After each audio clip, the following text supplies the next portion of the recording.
ҳамлагари Ювентус ва мунтахаби Португалия Криштиану Роналду ба шабакаи DAZN Италия интервюи калон дод ки дар он ҳамлагари португалӣ ба саволҳои шавқовар ҷавоб дод.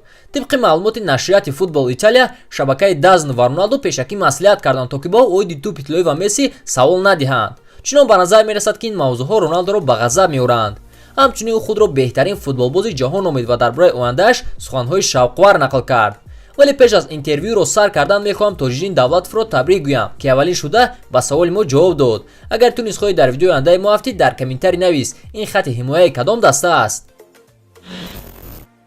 чун ҳамеша сарпарасти видеоҳои мо як X мебошад, онҳо бо бисёр дастаҳо ва лигаҳо ҳамкорӣ мекунанд, махсусан бо Барселона ва чемпионати Италия. як X ин коэффициентҳои баланд ва аз ҳама муҳим боваринок аст. або промокоди мо бошад, шумо метавонед то 6500 рубл барои аввалин пардохтатон тӯҳфа гиред. маълумоти бештар дар комментария. якум хотираи ман аз Турин. ман хуб якум ҳунарнамоямро дар ёд дорам. дар майдон мухлисон зиёд буданд, ҳамчунин оила ва дӯстонам онҷо ҳузур доштанд. дар Ювентус ба ман ҳама чиз маъқул аст. ба ман фарҳанги инҷо хело писанд аст. на танҳо фарҳангу маданияти Турин, балки тамоми Италия. имрӯзҳо ҳам ҳавасмандии ман ба футбол мисли ҷавониям хело бисёр аст. ман хушбахтам ки футболбоз ҳастам, аммо нақшаҳои асосӣ дигаранд. ту бояд ғолиб шавӣ, ҷоиза ба даст орӣ, ҳамеша дар ҷои якум бошӣ. солҳои пеш ман чунин фишорро ҳис намекардам, танҳо хурсандиро фикр мекардам. айни ҳол талаботҳо аз ман хело зиёд шудаанд ва ин ҳавасмандии маро зиёдтар мекунад. футбол мисли пештара ба ман хурсандӣ меорад. ман хушбахтам ва мехоҳам бо солҳои дароз бозӣ кунам. номҳои ман ба ман фарқ надорад ки маро чӣ хел ном мебаранд. барои оилаам ман Роналдо, дар мактаб маро Криштиану мегуфтанд, дар футбол бошад Криш, Рони ва ғайраҳо. ҳамчунин ба ман калимаи CR7 маъқул аст. ин на танҳо ҳарфҳо, балки тамғаи маҳсулоти босифат аст. ман кӯшиш мекунам ки ҳам дар майдон ва ҳам берун аз он беҳтарин бошам. ҳаёти ман ин футбол аст, аммо ҳаёти ғайрифутболӣ низ ба ман муҳим аст. ман бизнесмен ҳастам. агар ба ғайр аз футбол ба дигар чиз ҳам машғул шавӣ, ин хуб аст. ман хушбахтам ки ба ин кор машғулам, аммо албатта барои ман айни ҳол футбол аз ҳама чиз дида муҳимтар аст. муҳимтарин ҷоиза?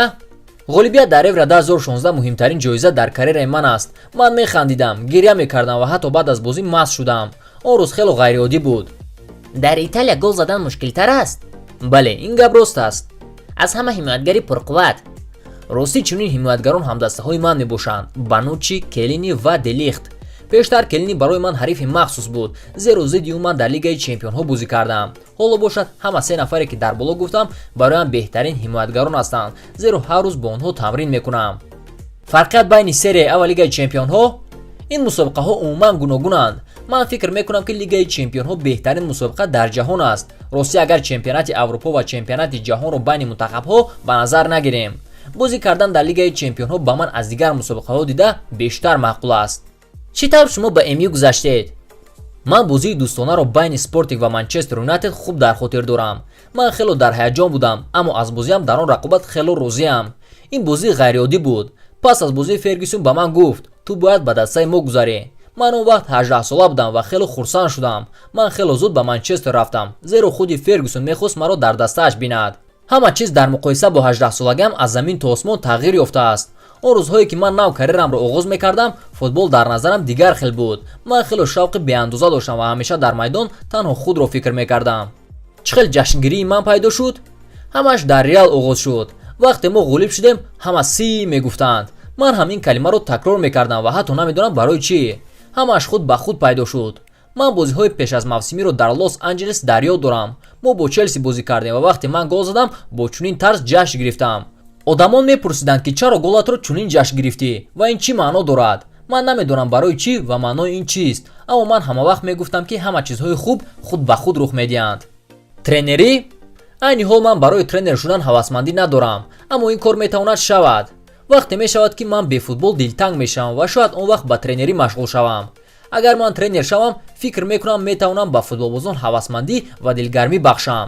тренер бояд шавқ ва маҳорати худро ба даста дода тавонад. мисол ман аз бозӣ лаззат бурданро дӯст медорам. ба ман маъқул аст ки тӯбронӣ кунам, ба дарвозаи ҳарифон бисёр зарба занам ва гол занам ва ҳамчун тренер бояд ин чизро ба даста фаҳмонда тавонад. бале, айни ҳол ман беҳтарин бозингари дунёам. ман ягон камбудӣ надорам. соли оянда инро ҳама мефаҳманд. ман дар Ювентус бозӣ мекунам ва ин бартарии ман аст. дӯстон, ин буд ҳамон интервюи Роналдое ки ба нашрияи DAZN дода буд. дар бораи суханони гуфтаи ӯ чӣ фикр доред? махсусан дар бораи суханoni охиронаш. оё шумо роналдро беҳтарин бозингари дунё мешуморед? агар не, пас дар комментарий нависед ки барои шумо беҳтарин футболбоз дар ҷаҳон аст. шавқовар аст фикрҳои шуморо фаҳмидан. ва раҳмат ки ин видеоро то охир тамошо кардед. хайр.